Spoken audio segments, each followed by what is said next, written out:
Edmen Shahbazyan, I mean, he's still here. He's fought a killer's row of opponents, and they're not doing him any favors by giving him a very, I would like to say, underrated Anthony Fluffy Hernandez, right? Honestly, if Hernandez had never defeated Rodolfo Vieira, do you think people would still, he's still underrated right now, but I would feel like people would have no clue who he is. Would you agree? Agree 100%, Derek. Without the submission of the year, this guy would be very much flying under the radar. But you also look at his opposition, Power Bar, Marc Andre Barriot, which is a fantastic victory, but well, not the biggest name. Josh Fremd, up and comer in this UFC showcase. Rodolfo Vieira lost to Kevin Holland. He fought the Iron Turtle, beat him, which we can't say how fucking impressive is that, right? Marcus Perez, Jordan Wright, Brendan Allen. He's fought like the toughest guys that don't carry the name value, which is what's scary here for Edmen Shahbazyan. But let's compare, man. Shabazian came back with a really, really good finish over Dolce Lungiambula, right? Fantastic. But before that, lost, got knocked out by Imavov, lost to the Joker Hermanson, lost to Derek Brunson, got knocked out there. And that was kind of the start of this little skid here. Do you think that this is a matchup right here, even though we're saying how criminally underrated Hernandez is this a winnable matchup for Shabazian, man? Contrast of style, striker versus grappler, all that good stuff. How do you see it? Yeah, Derek, contrast to styles, but what I like about Shabazian, he has the power to put you out, and he has the quickness to get there in order to put himself in the positions to knock you out. Now, is he able to do that against Hernandez? Because you were right in the last point you were making in the last fight, Derek. What happens when Shabazian hurts you? You're going for the kill, but then Fluffy Hernandez is able to shoot for the double, get your back, do something that's in his realm there. That's what worries me for this fight going in for Shabazian. Because if you look back at his history, those 3 fights he lost, that 3 fight skid you were talking about, were all very impressive wrestlers. And it seems like they're just giving him kryptonite again. Once again, you got the knockout on Dolce, but here's your kryptonite. Did you learn enough? And I was rewatching that fight. They were talking about his manager, I believe it was Abdelaziz, giving this guy a break, saying you need a break. He came back trying to be a more complete, well-rounded martial artist. Has he had enough time to do that? I don't know, especially going against such a dangerous submission artist. Do you think he can keep it on the feet here, Derek? I think that if he keeps it on the feet, I think that means that this fight ends in a finish and it ends more or less early. Because for Hernandez, I don't think Hernandez is going to rush anything. I don't think he's going to be, I have to take you down immediately, first 30 seconds of the fight. I think he'll feel it out a little bit. And I think that he'll strategically get the fight to a place where he can then take the fight to the ground, but at a pace of his own, right? And what I mean by that is like play the smart game. Anthony Hernandez, it appears that he's not too concerned with having the flashiest highlight reel, impressing the boss. He's getting 50K bonuses just by being a smart fighter and taking the least amount of risk while simultaneously finishing his opponents and not trying to be a decision fighter. If you look at this dude's record, bro, you're talking about 1, 2, 3, 4. I think, yeah, 4 finishes in his last, whatever, 10 wins or so. You know what I'm saying? Like, that's pretty impressive. And this dude just submitted everybody. So when it comes down to it, can Anthony Hernandez, if he gets hit by one of those good ones by Edmen Shahbazyan, he got that real power. If he gets hit by one of those good ones, are we thinking flatline or are we thinking with the scenario that you mentioned where he might be able to create a scramble? I'm thinking wobbled, the Derek. I'm thinking scrambled. I don't know if we've seen Hernandez in a position where he's really been put out. I mean, except for the TKO loss by Kevin Holland, but I mean, Kevin Holland also has that one punch power too. That's So right. could Shabazian do it, man? He could put him out, but I think Fluffy Hernandez has a little bit more because even that TKO loss from Kevin Holland was that TKO. It wasn't just Mhm. a one and done. So you got to put a couple more to him.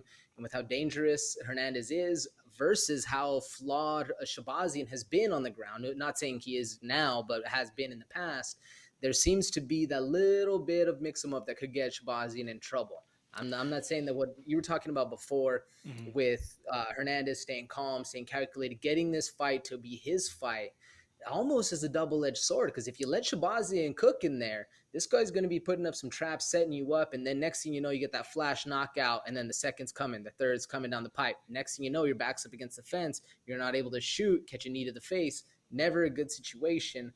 I feel like, man, Fluffy Hernandez might be better being on maybe not an aggressive front foot, but fighting in a way that's going to be most beneficial to him when he feels comfortable. Because I do think it's going to be a little bloody, it's going to be a little chaotic, and that's where Hernandez can strive the best.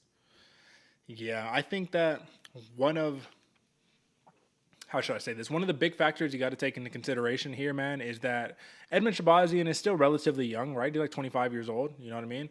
So you got to imagine those losses probably took a big blow to the ego. And if you can make him fight that ego again, I think that that's where he could have the most advantage, man. So what if Anthony Hernandez has a little success on the feet? I think that's when you start being like, uh-oh, I can't get it done on the feet. And if he takes me, oh, man, we got problems.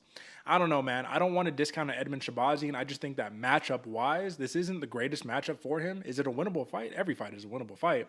And there's money coming in on Shahbazyan. He opened up as a plus 220 underdog. Now it's closed down to about a plus 170 underdog, minus 200 for Hernandez instead of minus 270. So people are liking Shahbazyan here. I just, once again, I'm going to go back to what I said in the beginning of this show, and I feel like the theme of the picks, for me at least tonight, is the grappler having that extra intangible to be able to dictate where the fight takes place, which takes away all the big power because he put Edmen Shahbazyan on his back and all that power goes away. Have we seen anything from Shahbazyan, even in his last fight? Not really, but have we seen anything that has shown us this dude is a very improved grappler and he could sprawl and brawl and all that? Like, have we seen that? No, not much. A little, but at the same point, Dolce Lungiambula is not the same kind of grappler a Fluffy Hernandez is. So Sure. I don't think so at all, Derek. And that's the biggest thing is that it's a mystery. It's unknown, right? All we can do is look off past footage and see how these two will compare. And I just think that Anthony Hernandez shines brightest when he's in those spots where he's the most discounted. And even though he's a favorite in this fight, I still do think the people, right, are going to come into this fight thinking Edmen Shahbazyan is going to wash him. And the odds makers, I think, have it a little more on lock. Now, minus 270, I always thought was a little steep opening it up for Anthony Hernandez. But listen, man, if he can avoid all of looking at that stuff and come in feeling like an underdog still, I think he gets it done, bro. So how does he get it done if you think he gets it done? Ooh, I think the X factor that Hernandez presents, Derek, are the leg kicks and the body kicks. Mm-hmm. If you're able to hurt Shabazian, get his mobility down, really give him a couple good ones, chop down that tree, and then you're able to start really cooking, getting working how you want it. Like you said, dictating the pace of the fight how you need it to be. That's where Hernandez suffers or strives the best. Mm-hmm. I like Hernandez because he's more of a complete fighter on the feet than Edmen Shahbazyan is on the ground. So I think he has more tools to that toolbox that have been more well refined. Me personally, ooh, give me Anthony Hernandez submission round 2. You like that submission, huh? I like that submission too, man. Plus 210 on the submission by Fluffy Hernandez. And that's the thing. I agree with everything that you just said. And normally, I don't like to take that approach, but if he could really just beat up the leg, take away the mobility, it'll make the grappling a lot easier. It's like, think smarter, not harder. And I think with Edmen Shahbazyan, you fall in love with the knockouts because you're able to knock everybody out. You don't focus as much on being very technical with your striking. Anthony Hernandez has never been a guy who is like this big knockout artist, right? So I think for him, it's more about let me touch him up, let me get to the right spot, let me cut the right angle, stuff like that, right? So if he could just rely on the game plan and he can execute it without himself falling into the I got caught, I got to hit him with a big one. If you could avoid all that, I think this should be smooth sailing for Anthony Hernandez. Might have a scare or two. I'm actually going to roll. I mean, it's a shame that I have to ask you first on how you see it, man, because I like the submission too. And I would say decision here, man. Fuck it. I'm going to go, yeah, give me a decision. Give me a decision by Fluffy Hernandez. Give me that plus 225 decision prop. I'm not going to say that I think Edmen Shahbazyan is going to be a hopeless cause on the ground by a long shot. That's not the case.